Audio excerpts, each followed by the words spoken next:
I thought everybody liked me and was doing well. You were funny. You were outgoing. You were carefree. You felt sexy. Yes. You met that level of, I feel so good. I feel perfect. Perfect. Exactly.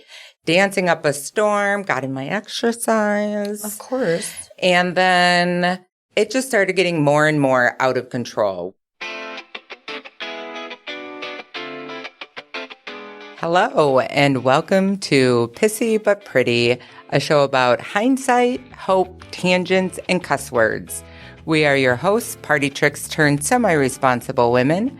I am your host, Heather Cairns. And Emily Baggin.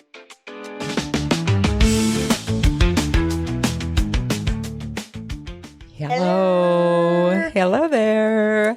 Welcome back. Hi, thank you. It's good to be here again. Again with you. Hey, you. Hey, you. Pissy But Pretty episode.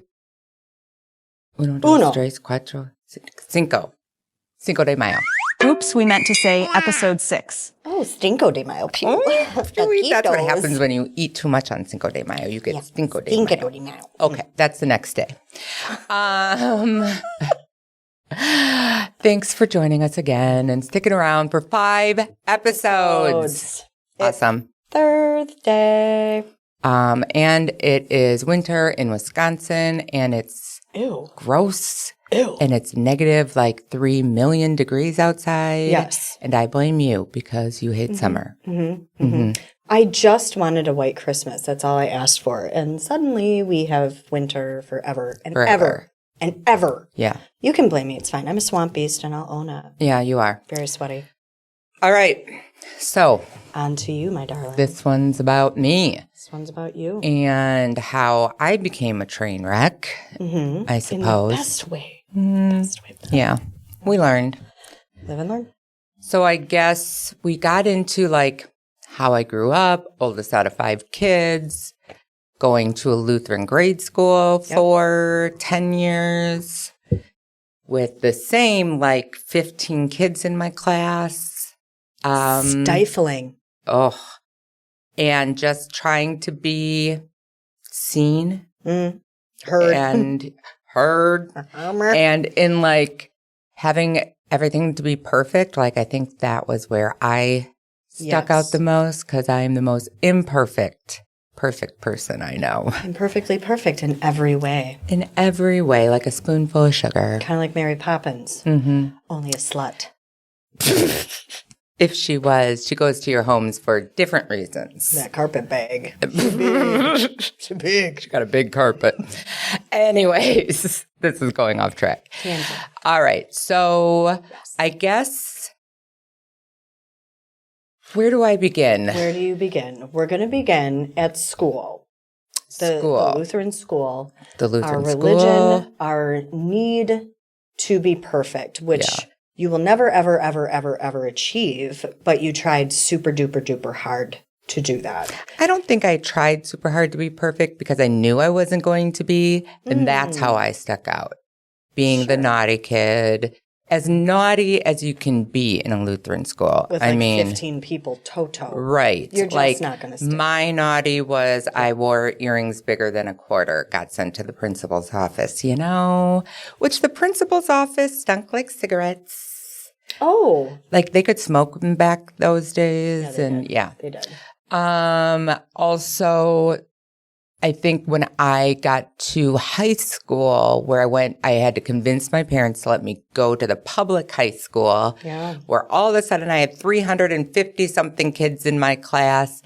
I remember trying so hard to just be like those girls, like found a good group of friends, girlfriends, and I would talk like them, dress like them, act like them because I didn't know how to be like them and I wanted to so badly. And then as I started going through high school, I met kids that like were naughtier and that's where I belonged. Yeah. And when did you start drinking? I remember like drinking for my first time when I was like 15 or 16. But like And we have children that are 14. Oh, and can you imagine? It kind of puts it into perspective. Yeah. But I felt like I was still one of the younger people. Like I was like one of the only people who hadn't drank yet.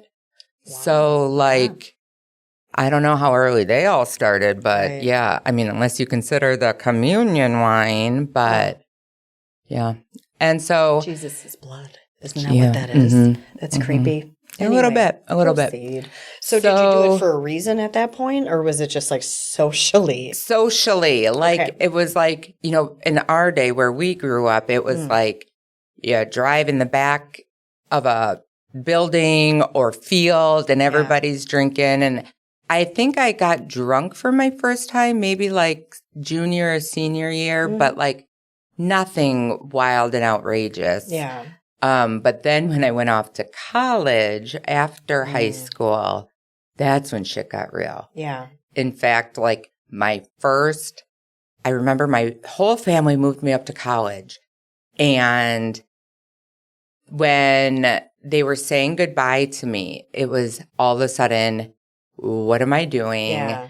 I was talking to a guy back at home, and a lot of my friends were still back at home or off at other colleges.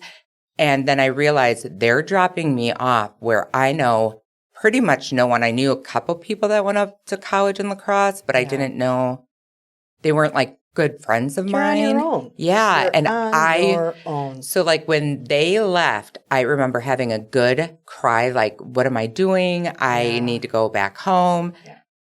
Until 5 minutes later. And they're fucking gone. They're gone. You had a Kevin McAllister moment in Home Alone. Yes, I did. I made my family disappear. Don't get scared now. I did. Okay. For 5 minutes. Yeah. Yep. And then there was a knock on my dorm room door, and this girl who later became a very good friend of mine for a long, long time, she knocked on my door and she was like, do you want to go outside and have a cigarette with me? And I was like, yes, I do. Yeah, I do. So we're sitting outside on the steps.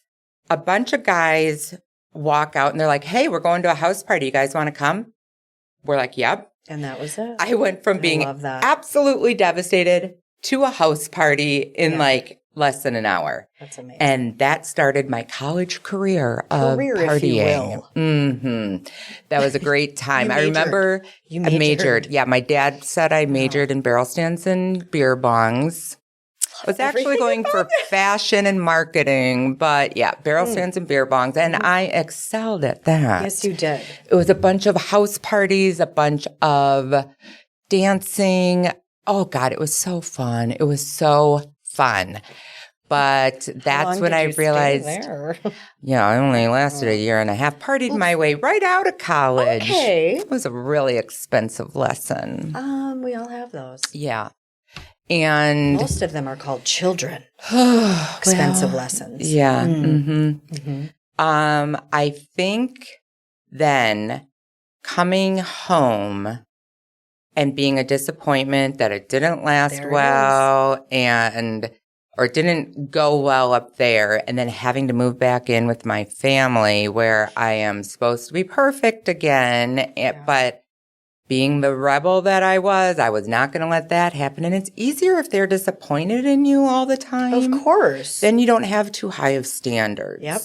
I liked living there, like in the disappointment level basement, if you will. Yeah. Yeah. And I think that then, let's see. Oh, well, also lost my virginity when I was there in college. Took me a while to lose my virginity. I was 19. I will never forget.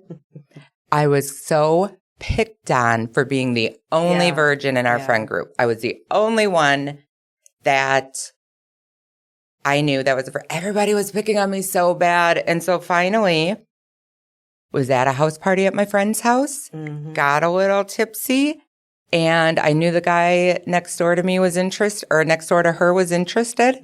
And so I went, knocked on the door, and I was like, you want to do this or what? Let's do this. Literally so romantic.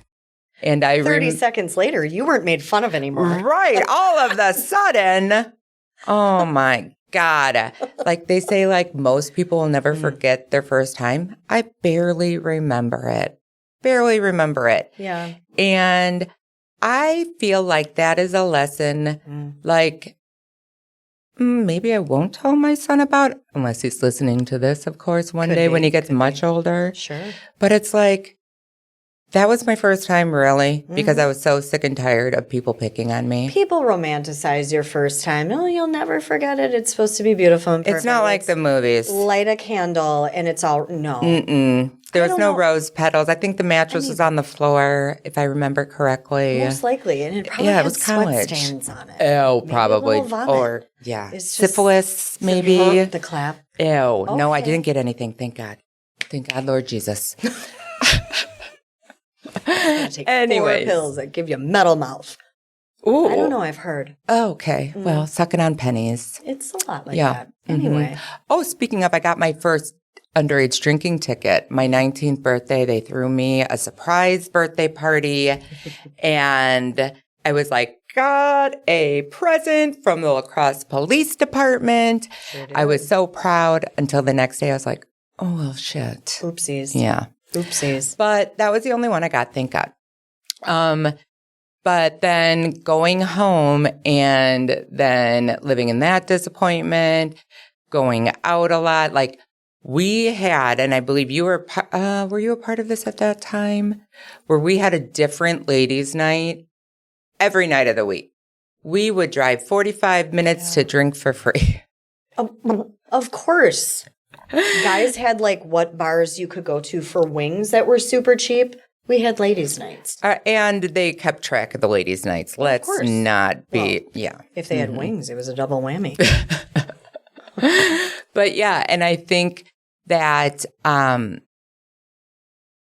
going into the partying and the disappointment, it just spiraled out of control. Started kind of drinking for a reason. Yeah, like Forget it all. Yes, and being there, being at the clubs where everybody knew me, I felt important and like this is the real me. Like it wasn't like it took me a couple drinks to get to the real me. Yeah. But I thought everybody liked me and was doing well. You were funny. You were outgoing. You were carefree. You felt sexy. Yes. You met that level of I feel so good. I feel perfect. Perfect. Exactly. Dancing up a storm, got in my exercise. Of course. And then it just started getting more and more out of control where like I'd show up to work because we'd go to an after party and not have any sleep. I'd wake up and look in the mirror and I'd be like, wow, I look good. Yeah. Like after my 15 minutes of sleep, I don't need to do my makeup. No. Till halfway through the day, you go to the bathroom and it's like, whoa, what was I thinking? I was still drunk, obviously, or something. I can't believe clients didn't get drunk off of the booze that was oozing out of my pores. Yeah. It was so gross. So, yeah, things just kept getting worse and worse and worse. What about food? Food was a big issue. I think I was eating my way out of depression as well. Didn't get to my heaviest yet at that point. There was an issue when I was like 24, I believe I was out with a good friend of mine. And I remember we had only been there, like I don't even think we made it to the bar, but this guy came up and started talking to us. All I remember about this guy was that he had glasses. Oh. Not my type. Nerd. Like, well, not just because of the glasses, he wasn't my type, but he was like shorter and like just, I mean, that's somebody's type. I'm not trying to rip on short people, sorry. But just not my type at the time. Yeah. I mean, and he was white. Back in those days, I wasn't into white guys. Oh my God. And I think because white guys weren't into me, let's face it. You were thick. I was thick. White guys like the skinny twigs. So I remember asked my friend and I what we wanted to drink, and Bud Light, of course, is what it was at that time. Absolutely, yeah. And he came back with a Bud Light and a couple Jaeger bombs. We both did a Jaeger bomb.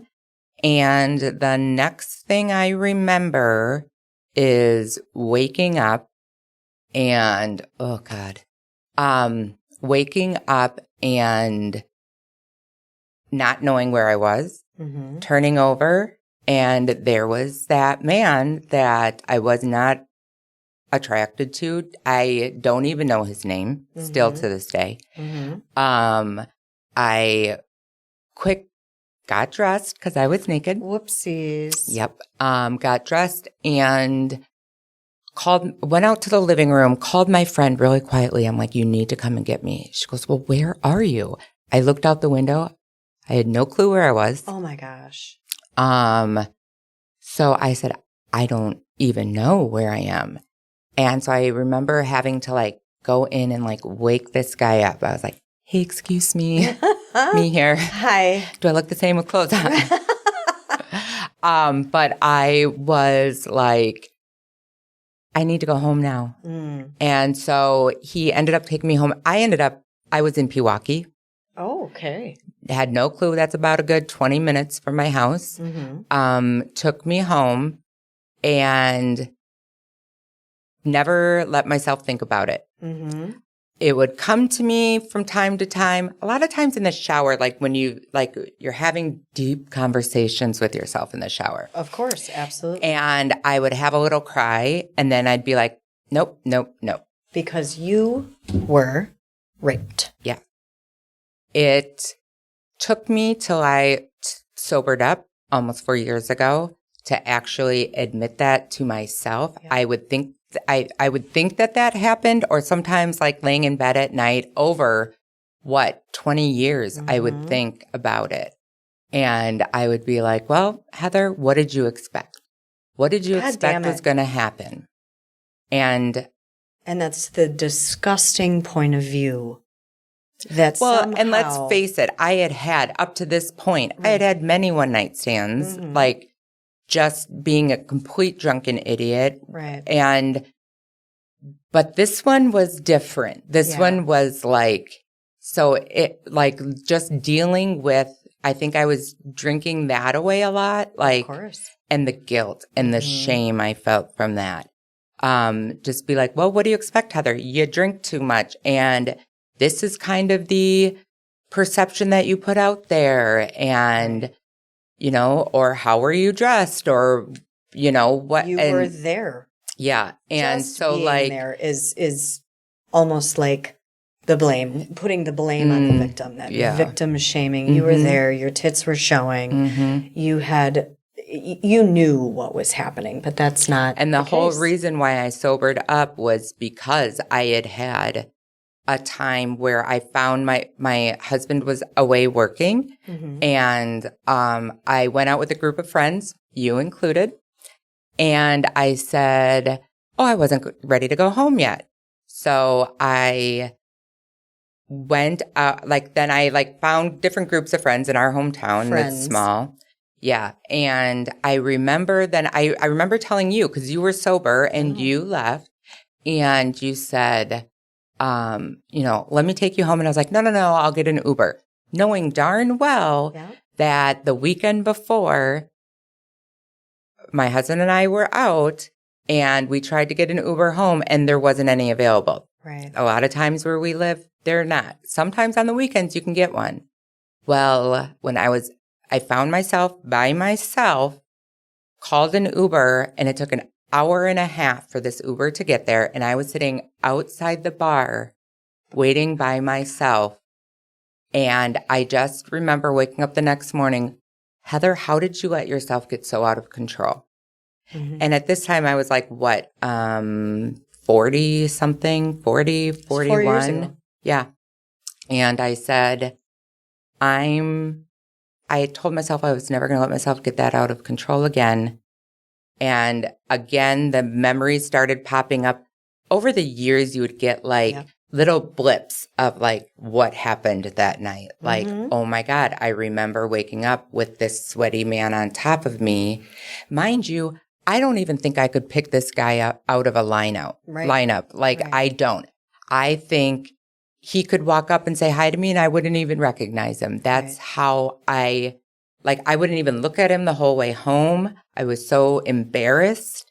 And so that's when I became sober. I finally admitted to myself that it happened. I admitted to my husband that it happened. I think saying it out loud was so scary for me because it made it real. Like here I was like pretending that it didn't happen, blaming myself. And when I came out to my mom and siblings, we were all on a trip for my mom's birthday. We took her to Galena, had a great time. But my sister said, Heather, I hear you're not drinking anymore. Like, what made it this time? Because let's face it, there were many times before that should have been. Yeah.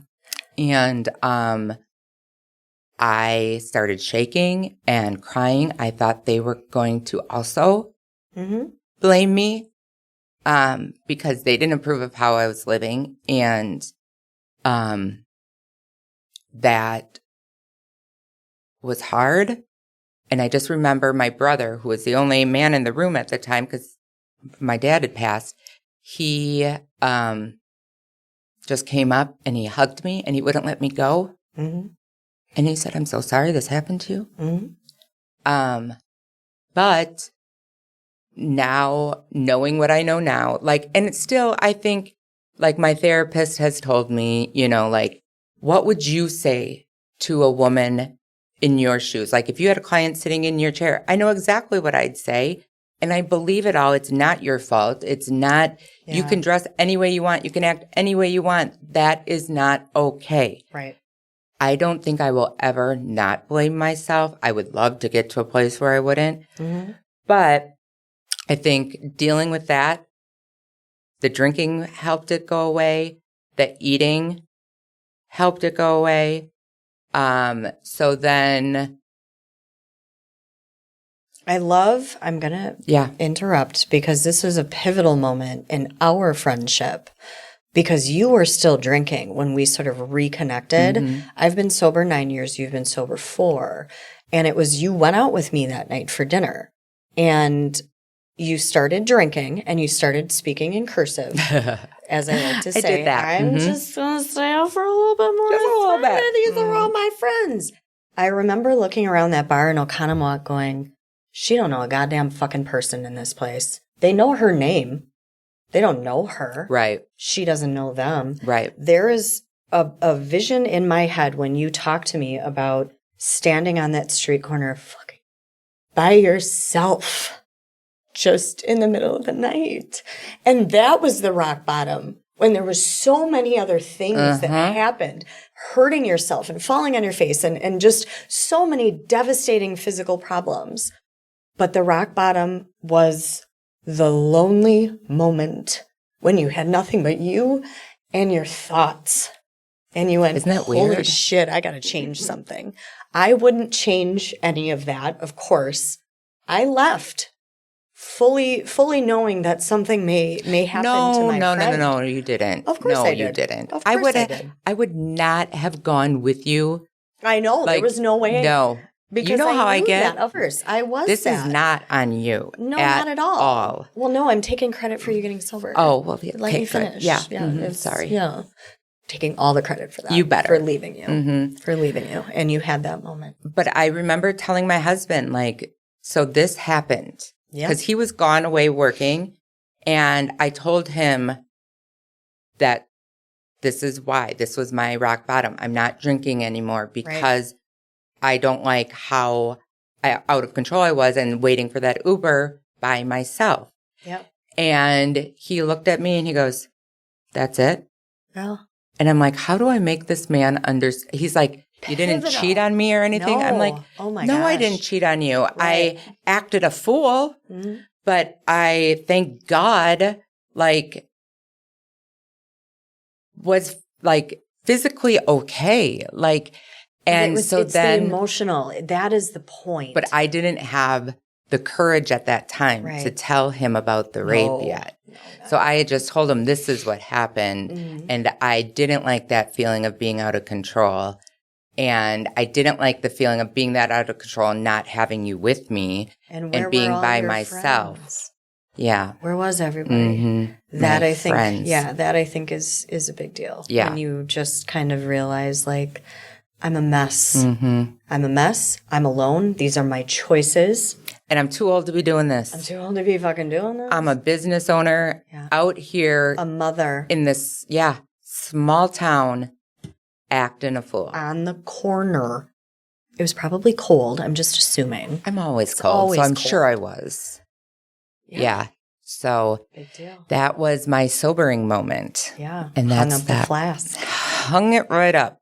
Didn't need it. And in the next episode, we'll talk about all the partying and falling on my face, getting into the food addiction. But that was my come to Jesus moment. So, but we'll get into our partying our way into addiction and all of that. Yes, we will. Into the next episode. And about how I let myself get to 400 pounds. Thick. I was thicker than thick. I was smoothie thick. Oh. I was slim fast. What is that one that they go upside down? DQ? Oh, I was Blizzard. You are Blizzard. Ew, I hate Blizzard. Okay, anyways. Thanks again for tuning in. Bye-bye. Thanks for letting us tickle your ear hole and not turning us off after the first 30 seconds. Don't forget to subscribe and join our email list to get in on the action.